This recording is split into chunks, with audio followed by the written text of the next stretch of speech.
Hi, I'm Marty Nemko, and I've written about 100 short stories designed to be kind of fables, a blend between the how-to article and flash fiction.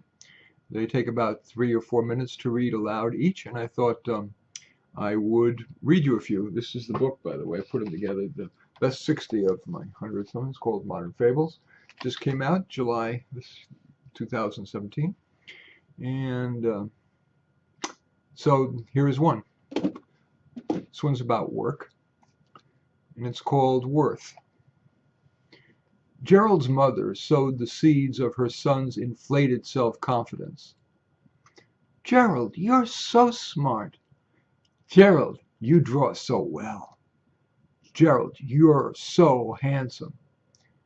When a friend of hers asked, "How are you?" her typical answer might be, "Fine. You should see my Gerald's latest drawing." For a long time, other adults reinforced Gerald's high self-esteem.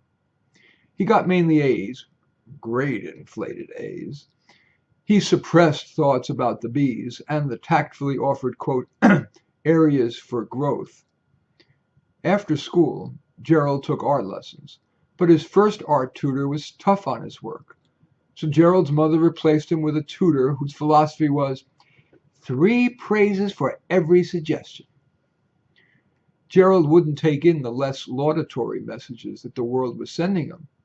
For example, his classmates were polite to him, but he got Valentine's Day cards mainly from the kids whose parents said, "Give a Valentine to every child in your class." Teachers paid little attention to Gerald. When he submitted his artwork to even minor local student art contests, he usually got honorable mention or no response. He always managed to not let the world's indifference or negativity to him penetrate.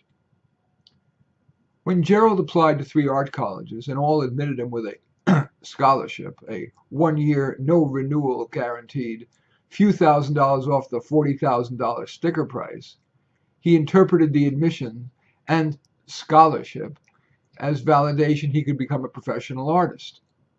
He never realized that feedback is more credible when based not on people you're paying, like teachers, but on people who'd be paying you, customers, art galleries, and so on.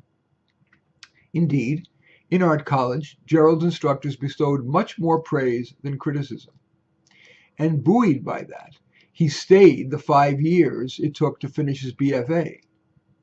Now, with $100,000 in student loans to pay back plus interest, he tried to sell his art, sending his online portfolio to galleries and having a booth at art fairs. Juried ones usually rejected him. Living back with his parents motivated him to lower myself to apply for graphic design jobs. But the best he could get was some project work, which didn't pay enough and consistently enough to afford his own apartment in the San Francisco Bay Area. So he drove a limo and worked in an art supply store near his art college, selling expensive paraphernalia to other students who dreamed of becoming professional artists, not of being deeply indebted, permanent, quote-unquote, entry-level workers. Gerald's romantic endeavors were equally lackluster. He dated, but the most desirable relationships never lasted. His longest one was with Brandy, who has lots of issues. For a long time, he believed he deserved better, but finally returned to Brandy and married her. At age 40, Gerald still believed, "I'm exceptional as is."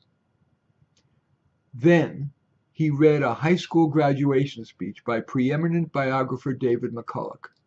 Here are the key excerpts. None of you is special. You're not special. You're not exceptional. Contrary to what your soccer trophy suggests, your glowing 7th grade report card, despite every assurance of that nice Mr. Rogers and your batty Aunt Sylvia, you're nothing special. Yes, you've been pampered, cosseted, doted upon, helmeted, bubble-wrapped. Yes, capable adults with other things to do have held you, kissed you, fed you, wiped your mouth, wiped your bottom, trained you, taught you, tutored you, coached you, listened to you, counseled you, encouraged you, consoled you, and encouraged you again. You have been nudged, cajoled, wheedled, and implored. You have been feted and fawned over and called sweetie pie. Yes, you have.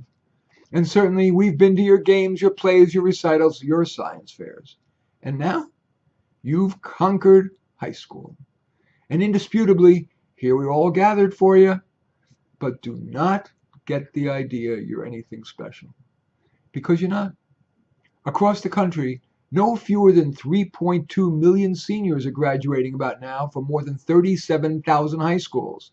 That's 37,000 valedictorians. That's 37,000 class presidents, 92,000 harmonizing altos, 340,000 swaggering jocks, 2,185,967 pairs of Uggs. But Dave, you cry, Walt Whitman tells me I'm my own version of perfect. Epictetus tells me I have the spark of Zeus. And they don't disagree. So that makes 6.8 billion examples of perfection. 6.8 billion sparks of Zeus. The fulfilling life, the distinctive life, the relevant life is an achievement. Not something that will fall into your lap because you're a nice person or mommy ordered it from the caterer. Gerald's eyes welled up, but then turned back to his easel. Is your self-esteem accurate? Is it helpful to have high self-esteem? Anyway, that's one of the stories in Modern Fables, available on Amazon. I'm Marty Nemko.